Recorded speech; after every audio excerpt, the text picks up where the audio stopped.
மக்களுக்கு ரொம்ப ரொம்ப பிடிச்சி போன ஒருத்தன் அரசியலுக்கு வரான்னா அதை கண்டிப்பா நல்லவங்க எல்லாம் வரவேற்பாங்க. ஆனா ஒரு சில இந்த அதிகார இல்ல அது வேணாம், ஒரு சில பேருக்கு மட்டும் கொஞ்சம் எரிச்சல் வரத்தானே செய்யும். என்னடா இவன் திடீர்னு ஒருத்தன் என்ட்ரி கொடுத்துட்டானே, இது வரைக்கும் நாம சொன்ன பொய்யெல்லாம் நம்பிக்கிட்டு மக்கள் நமக்கு ஓட்டு போட்டுக்கிட்டு இருந்தாங்களே, ஆனா இப்ப இவன் சொல்றதெல்லாம் பார்த்தா மக்கள் மனசுக்கு ரொம்ப நெருக்கமா வேற இருக்குது. அதுவே நமக்கு ஒரு பெரிய நெருக்கடியாகவும் இருக்குது. இவனை என்ன பண்ணலாம், என்ன செய்யலாம், எப்படி இவனை இது பண்ணலாம், க்ளோஸ் பண்ணலாம், கன்ஃபியூஷன் ஒன்று வரும். அந்த கன்ஃபியூஷன்ல கத்துறதா கதறதா, வர்றவன் போறவன்லாம் கட்சி ஆரம்பிக்கிறான்னு சொல்லி இப்போ நம்ம ஆட்சியில் இருக்கிறவங்க நமக்கு எதிராக பேசுறாங்க இல்லையா, அந்த மாதிரி வர்ற எதிர்ப்புகள் எல்லாத்தையும் சும்மா லெஃப்ட் ஹேண்டில் டீல் பண்ணிக்கிட்டு, முன்னாடிலாம் அந்த காலத்தில் பண்ணையாருங்க தான் பதவியில் இருப்பாங்க. இப்போ கொஞ்சம் உள்டா மாறிடுச்சு, பதவியில் இருக்கிறவங்களாம் பண்ணையாராக மாறிடுறாங்க. பணம் பணம் பணம், இப்படிப்பட்ட இந்த மைண்ட் செட் உள்ள இந்த பண்ணையார்களை அரசியலை விட்டே அகற்றுவது தான் நம்மளுடைய முதல். அன்னைக்கு தெரியும் தமிழக வெற்றி கழகம் எந்த ஒரு பெரிய கட்சிக்கும் கொஞ்சம் கூட சளைச்சதில்லை.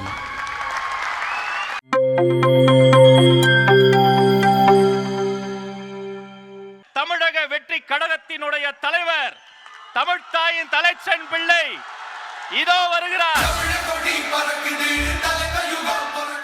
என் நெஞ்சில் குடியிருக்கும்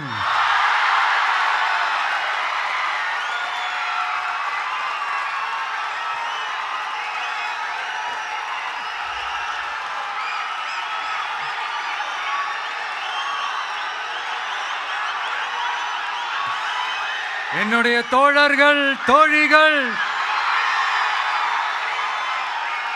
எல்லாருக்கும் என்னுடைய வணக்கம் வணக்கம் வணக்கம்.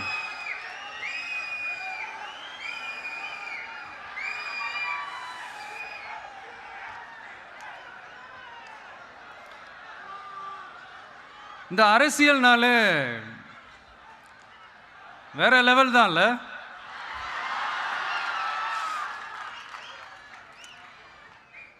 ஏன்னா இந்த அரசியலில் மட்டும்தான் வித்தியாசமான ஒன்று நம்ம பார்க்கலாம். யார் யாரை எப்போ எதிர்ப்பாங்கன்னே நமக்கு தெரியாது, யார் யாரை எப்போ ஆதரிப்பாங்கன்னே நமக்கு தெரியாது, அதை கணிக்கவே முடியாது. அதனால தான் இந்த அரசியலில் மட்டும் முன்னாடிலாம் சொல்லி நம்ம கேள்விப்பட்டிருப்போம், நிரந்தர நண்பனும் நிரந்தர எதிரியும் இல்லைன்னு சொல்லுவாங்க. அரசியலுக்கு யார் வேணாலும் வரலாம், அது ஒரு ஜனநாயக உரிமைன்னு சொல்லுவாங்க. ஆனால் மக்களுக்கு ரொம்ப ரொம்ப பிடிச்சி போன ஒருத்தன் அரசியலுக்கு வரான்னா அதை கண்டிப்பாக நல்லவங்க எல்லாம் வரவேற்பாங்க.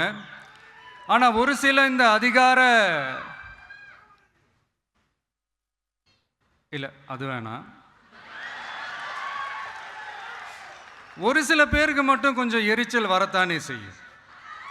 அது இருக்கும் தானே.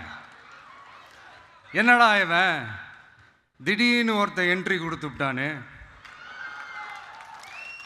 இது வரைக்கும் நாம சொன்ன பொய்யெல்லாம் நம்பிக்கிட்டு மக்கள் நமக்கு ஓட்டு போட்டுக்கிட்டு இருந்தாங்களே, ஆனா இப்ப இவன் சொல்றதெல்லாம் பார்த்தா மக்கள் மனசுக்கு ரொம்ப நெருக்கமா வேற இருக்குது. அதுவே நமக்கு ஒரு பெரிய நெருக்கடியாகவும் இருக்குது. இவனை என்ன பண்ணலாம், என்ன செய்யலாம், எப்படி இவனை இது பண்ணலாம், க்ளோஸ் பண்ணலாம்.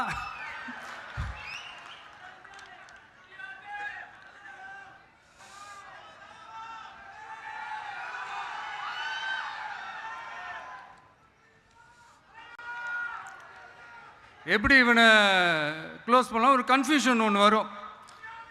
அந்த கன்ஃபியூஷனில் கத்துறதா கதறதா, என்ன பண்ணுறதுன்னு தெரியாமல் வர்றவன் போகிறவன்லாம் கட்சி ஆரம்பிக்கிறான்னு சொல்லி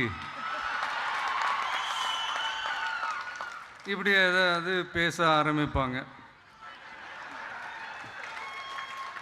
இப்போ நம்ம ஆட்சியில் இருக்கிறவங்க நமக்கு எதிராக பேசுகிறாங்க இல்லையா, அந்த மாதிரி.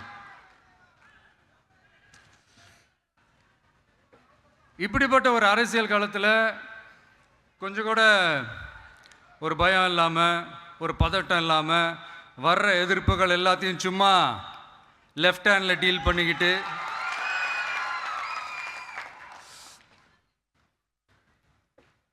இதோ நம்மளுடைய தமிழக வெற்றி கழகம் முதலாவது ஆண்டை கடந்து இப்போ 2வது ஆண்டில் அடி எடுத்து வைக்கிறோம். இந்த ஒரு காலகட்டம் தான் மிக முக்கியமான ஒரு காலகட்டம். ஏன்னா ஒரு அரசியல் கட்சிக்கு ஒரு பெரிய பலமே அந்த கட்சியினுடைய கட்டமைப்பு தான். அதுதான் அந்த கட்சியினுடைய ஒரு வேறு மாதிரி, ஒரு அடிப்படை பலமே அதுதான். ஒரு ஆலமரம் மாதிரி ஒரு கட்சி ஒன்று வளரணும்னா அதுக்கான அந்த வேர்களும் விழுதுகளும் ஸ்ட்ராங்காக இருக்கணும் இல்லையா? அப்படி தான் நம்மளுடைய இந்த அமைப்பை பலப்படுத்துகிற ஒரு வேலையை தான் இப்போ நம்ம செஞ்சுக்கிட்டு இருக்கிறோம். தமிழ்நாடு முழுக்க மாவட்ட நிர்வாகிகள் எல்லாரையும் தேர்ந்தெடுத்து அறிவிச்சிட்ருக்கிறோம். இந்த நேரத்தில் நம்ம மேலே ஒரு கம்ப்ளைண்ட், அது என்னென்னா, அதுதான் எனக்கும் புரியல. நம்மளுடைய மாவட்ட நிர்வாகிகள் எல்லாருமே வெறும் இளைஞர்களாகவே இருக்கிறாங்களாம். ஏன் இருந்தா என்ன?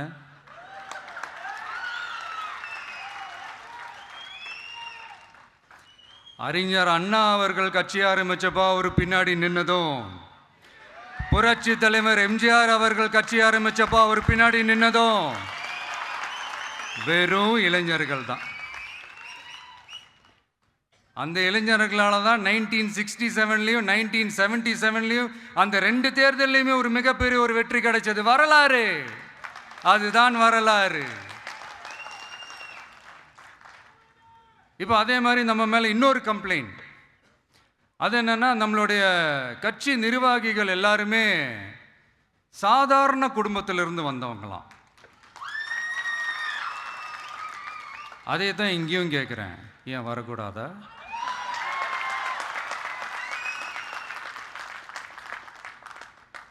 சாதாரண குடும்பத்திலேருந்து வந்தவங்க தான் பெருசாக சாதிச்சிருக்கிறாங்க. இன்னும் சொல்ல போனால் நம்மளுடைய கட்சி எளிய மக்களுக்கான கட்சி தானே. அப்படி இருக்கும்போது நம்மளுடைய கட்சி நிர்வாகிகளும் எளிய குடும்பத்தை சேர்ந்தவங்களாக தான் இருப்பாங்க. நம்மளுடைய கட்சி ஒன்றும் பண்ணையார்களுக்கான கட்சி கிடையாதுல்ல.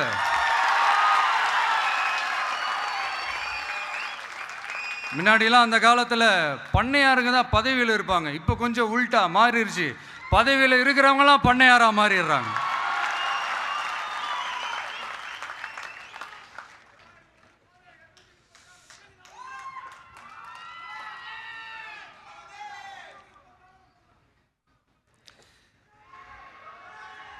மக்களுடைய நலனை பற்றியோ, நாட்டோட நலனை பற்றியோ, வளர்ச்சிகளை பற்றியோ எதை பற்றியும் கவலைப்படாமல் பணம் பணம் பணம், எந்தெந்த வழிகளில் எந்தெந்த ரூட்லலாம். இப்படிப்பட்ட இந்த மைண்ட் செட் உள்ள இந்த பண்ணையார்களை அரசியலை விட்டே அகற்றுவது தான் நம்மளுடைய முதல் வேலை.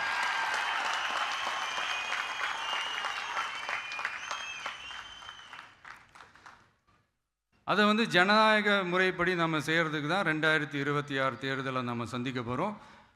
அந்த தேர்தலை சந்திக்க ரொம்ப ரொம்ப முக்கியமான விஷயம் பூத் லெவல் ஏஜென்ட்ஸ், BLA அப்படின்னு சொல்லுவாங்க. அது ரொம்ப ரொம்ப முக்கியம். ஏன்னா நீங்கள் பார்த்தீங்கன்னா தமிழ்நாட்டில் அந்த பெரிய பெரிய கட்சிகளுக்கு தான் அந்த BLAலாம் ரொம்ப ஸ்ட்ராங்காக இருக்கும்னு சொல்லுவாங்க. ஒரு அப்ராக்சிமேட்டாக ஒரு 69,000 பூத்ஸ் இருக்குது. அது எல்லாத்துக்குமே பூத் ஏஜென்ட்ஸாக நம்மளுடைய கட்சி தோழர்களை தான் நியமிக்க போகிறோம். கூடிய சீக்கிரமே பூத் கமிட்டி மாநாடுன்னு ஒன்று நடத்த போகிறோம். அன்னைக்கு தெரியும் தமிழக வெற்றி கழகம் எந்த ஒரு பெரிய கட்சிக்கும் கொஞ்சம் கூட சளைச்சதில்லைன்னு. அன்னைக்கு தெரியும் தமிழக வெற்றி கழகம் தமிழ்நாட்டில் முதல் சக்தியா, முதன்மை சக்தியா, பவர்ஃபுல்லாக இருக்குதுன்னு அன்னைக்கு ப்ரூவ் ஆகும்.